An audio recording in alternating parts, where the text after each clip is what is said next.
Hello and welcome. I'm Peggy. Thank you for letting us be a part of your day. And I hope you'll take a few minutes and stay with me. We're going to talk about a lot of things that affect each and every one of us and our children.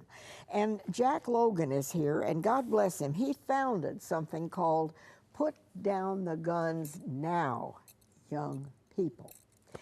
And Jack, thank you. Thank you for coming. Thank you for inviting me. How long ago did you found this? It was in 2010. 2010, okay. And why did you do it? What were you trying to accomplish? Well, when a friend of mine made me aware that there was 2 teens in Spartanburg County who could have been charged with murder, and he asked me to reach out to try to prevent teens from committing murder. And it was in March of 2009 when he asked me that, March 26th. And it was 2010 when God chose me to do the job. And we've been in it ever since. So you really feel like this is a calling Yes. that you're supposed to do. And the reason why I feel that I know He chose me, then 2, He's protected me and our organization from any harm or danger since we started. Okay, now I want to ask you, a lot of people we know, we've heard, put down the guns, young people now. We've heard that. What is it, and do you have regular meetings? Can anybody join? Does it cost money to join? Fill us in. Okay, it don't cost any money. Anyone can join if they're willing to walk the streets and willing to give up wasted time that they may have and do God's work in trying to reach a young person. Okay, so you can turn off the TV Right. and get out there and make a difference. Right. All right, now are you looking for men alone, just men, Well, or women? We need men and women, because women is more of an organizer and can sit back and plan, but we don't like to put a woman in harm's way. Yeah. We prefer having men. Now these people would be required then to go into neighborhoods and Right. walk around, or Right. what? Walk around, pass out literature, and we have educational events, take roles and have a part in those events. So you're trying to turn the tide. Right. We're trying to start from this size up so we can change what's going on now in America. And these are not all black kids. No, they're no. mixed. They're from all walks of all life. walks of life. All Right. Yeah. Exactly. So it isn't just one group. No, this is we go everywhere. It's kids from all walks of life, and because Satan is busy everywhere, from the poor to the rich. And some of these kids, I guess it's just very easy for them to get in trouble. It is very easy, and we've had so many kids throughout this past summer to get their hands on guns, and then so many have been murdered by gun violence right here in Greenville. And it's growing, Right. isn't it? It's growing, and we've had kids in Spartanburg to commit murder, 15, 16-year-olds, and it's sad. And how do they get these weapons? Well, are they stolen, or? According to some law enforcement, some of them are stolen, and then we just assume that they've been given guns by older people to participate in drug activity. So in other words, they're trying to entice these kids Right. into the drug world, right, so to speak. Exactly. And we're trying to prevent that and going hard and trying to lead kids the right way, because we have so many kids that's in the Department of Juvenile Justice, both girls and boys. Oh, really? Who's charged with gun charges under the age of 17, and that is very sad. So it's happening all around us. It's happening all around us, and people need to know their surroundings, because not every child that have a book bag on their back just have all books in that bag. Oh boy, I never thought about such a thing. There's guns in those bags. Well, where do they get these guns? These are kids. Like I said again, some of these kids get them from parents who are more rich, in a rich neighborhood. Their kid becomes buddy with this kid who may be very poor, and for some reason, the rich kid may give the poor child their parent gun. And I want to say to all parents, I'm pushing hard for legislation that guns must be locked up if you have a child.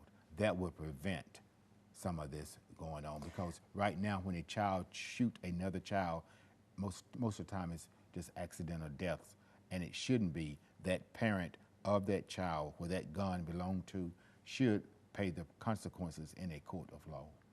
All right, now so it looks to me like most people who have any kind of mind, if they have a gun, they're not going to leave it on the table where some child can come along and get it, but that's what happens. That's what happens, and then as well as, you know, I mean, easy access. Right, and then some kids, I'm sure, go rumbling through the parents' bedroom and find a gun. But even with that, that gun still should be on lock. That child may find that gun, but they can't unlock it.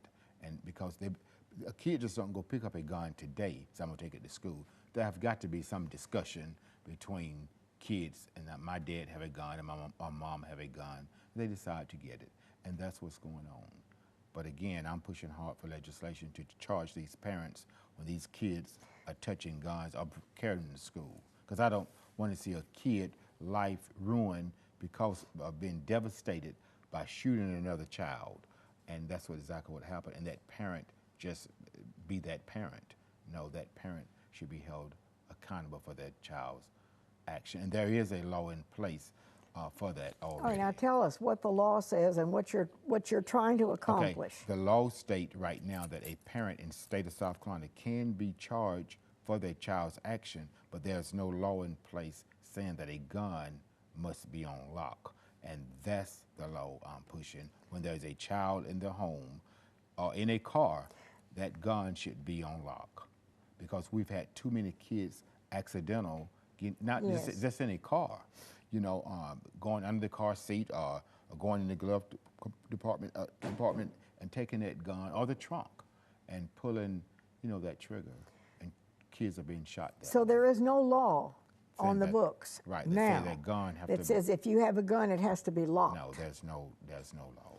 On the other hand, I guess I'm playing the devil's advocate, but how are you ever going to, you can pass that law, but how in the world are you ever going to enforce it? You have to go into everybody's house and, come on, Jack. It would be enforced if that child touches that gun and if it goes off. Oh. Yeah, it would be enforced then. Or if the policeman stop a car for whatever traffic stop and they find a weapon, a child in the car, that person, not just that parent, whoever custody or whoever's in the adults in that car should wear a charge, should be charged. So you're trying to work to get some laws passed. Right, to prevent little children from getting hurt. And what can we and people out there who are watching, what can we do? You need to contact your local legislator and ask them to pass a law to prevent children from getting hurt by making sure that guns are unlocked. The first thing that a parent would scream and say, well, I need my gun to be unlocked for a burglar. Somebody told me that, well, if you lock your gun and put it away and you need it, by the time you get it, it's too late. Well, I'd rather have a person to break into my house than for a child to touch a gun and shoot himself. Yeah. And that's the way one should look at it, protecting and preventing life. Because again, what happens, just like we hear of all the riots going on in America, a lot of young people participating in those riots have a gun in their pocket. And we have to do everything possible to prevent children from getting their hands, and teenagers from getting their hands on guns. All right, put down the guns now, young people.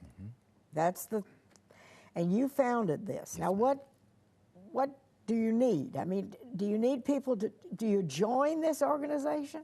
We need soldiers to be out again, to be on feet, you know, out here walking the streets, knocking on doors, and that's the problem in America. You can sit up in an auditorium, you can sit up in a school, you can sit up in a recreation center and talk. It's like going to church. If the pastor can stand behind that pulpit and preach God's word, how many people leave that church and take that word to the street? And the same thing apply. If I'm standing before kids in an auditorium, you may have one or two comprehending. But if you're out on that street with numbers of people, finding kids alone and teenagers and talking and taking the time with them and giving them love of Jesus, you'll win them. And that's what we enjoy doing more than standing up in a recreation center. Now, do you have regular meetings? Put down the guns, young people. Now, do you have regular meetings, or what do you need from people? Well, we need for people, like I said again, to join and to contact us at 864-303-1030, and we can tell them how they may be able to help us in more than one way, because everybody is not able to walk the street.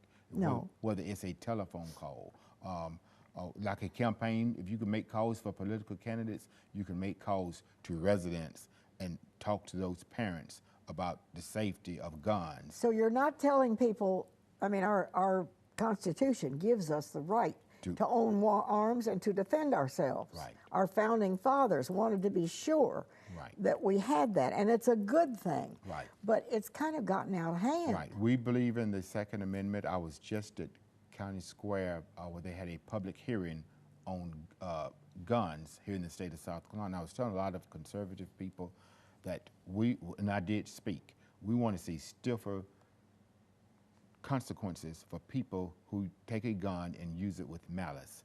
We want those people to be put away for life, because if you take a life, you should be put away for life. Then those people who are law-abiding citizens won't stand in fear of Hillary Clinton or no other elected officials trying to take their guns away from them. Because I remember growing up, my dad used to take me rabbit hunting, and a gun is used to protect your home. For any other recreational sport, and that's the way it should be. It should not be for taking a gun to use it for malice. And those kind of people, if they live or die, I want to see them put in prison for the rest of their life, because a bullet have no eyes, and who would say if I'm going to shoot Miss Denny in the leg, it's going to hit her in the leg, you know? And those people, again, I want to see prosecutors do their job in the state of South Carolina and stop being so lenient with people in the courtroom. And that's the problem.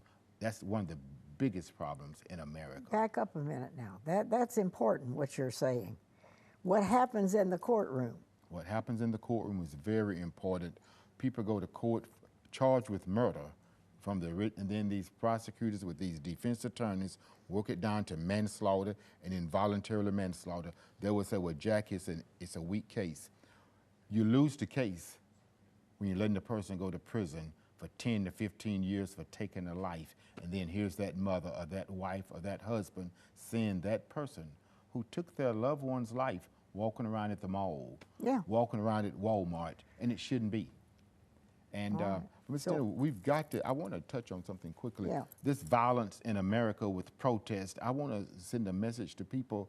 We need those men who have sacrificed their life, who've been chosen by God to preach the gospel, chosen by God to be an activist, to be able to go and stop all this violence in the street from people protesting against police.